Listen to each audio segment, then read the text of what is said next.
Angry Octopus Part 1.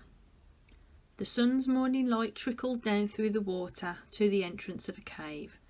An octopus sleeping inside the cave could feel the life energy of the sun touch his face. He took a deep breath and opened his eyes. He stretched his body and ventured outside of his home. Just in front of his cave was a seashell rock garden that he had created.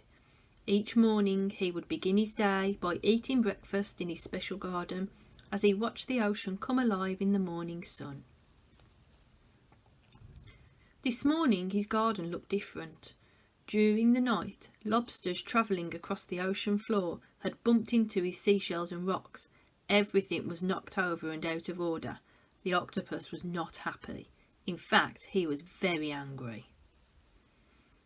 The more he looked at the mess, the worse he felt. He got madder and madder, and he felt his body get tighter and tighter. His muscles were tense and his stomach was rumbling like a volcano. He looked around at his ruined garden and his face started to turn red with anger. He knew what was happening to him, but he did not know how to stop it.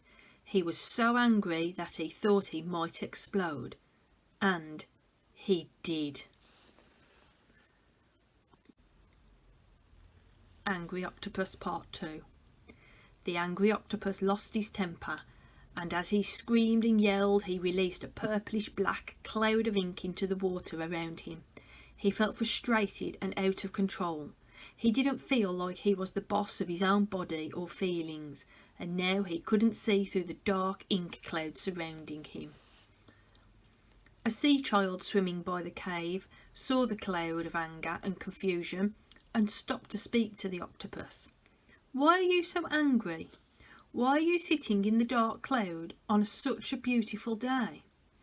The octopus answered that he didn't know why he always did this when he got angry, but he did know that it didn't feel good to lose his temper, and it always made his problem get worse. The sea child giggled and said, "I will show you how to be the boss of your body and your anger. I will show you how to calm down, let go of your anger, and see things more clearly. Lie down on your back and wiggle yourself into a comfortable position. Feel the sand moving slowly around your body as you snuggle in. Now close your eyes and take a deep breath. Breathe in through your nose and let the air out of your mouth.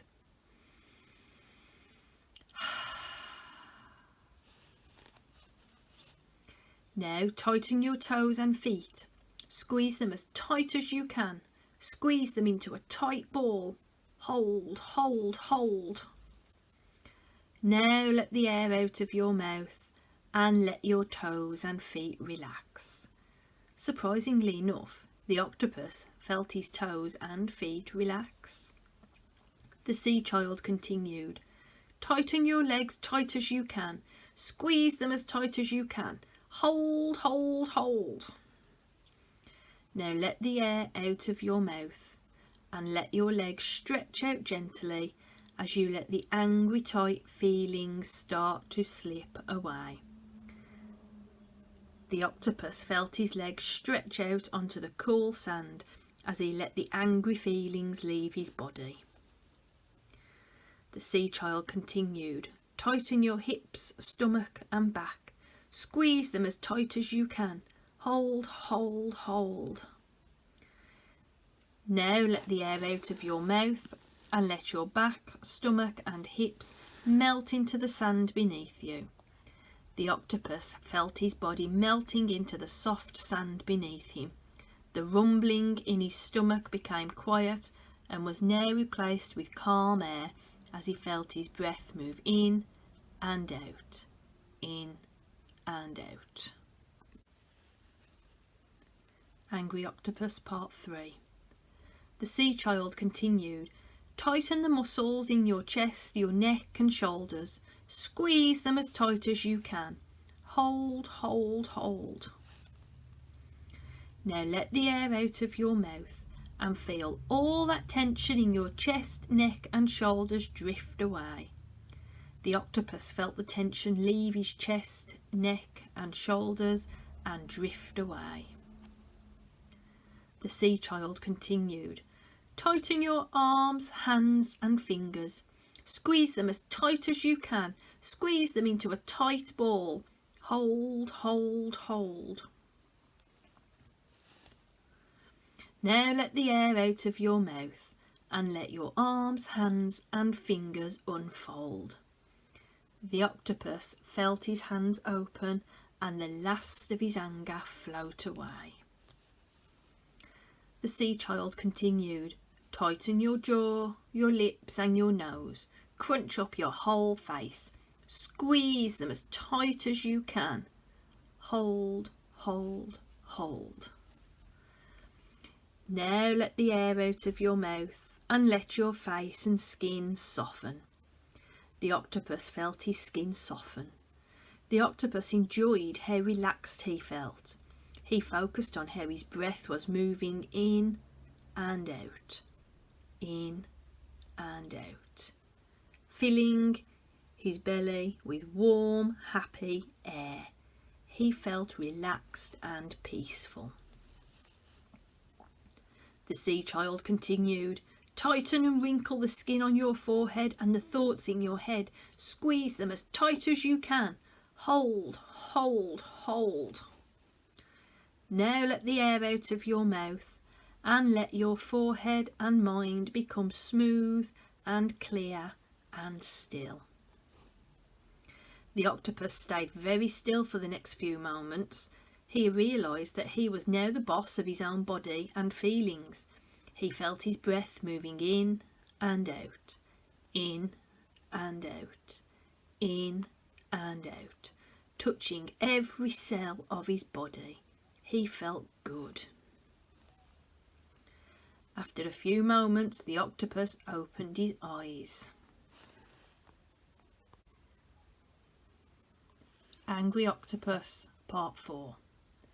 After a few moments, the octopus opened his eyes. His mood had shifted and the colour of his body had returned to a warm shade of brown. He felt calm, balanced and comfortable in his own skin. The dark cloud that had surrounded the octopus was gone.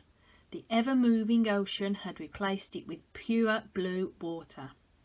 In this calm, still moment, he realised that he could see things more clearly. He realised that he could solve his problem without being angry. With a little help, he could fix his seashell rock garden. The octopus asked the sea child if she would help him.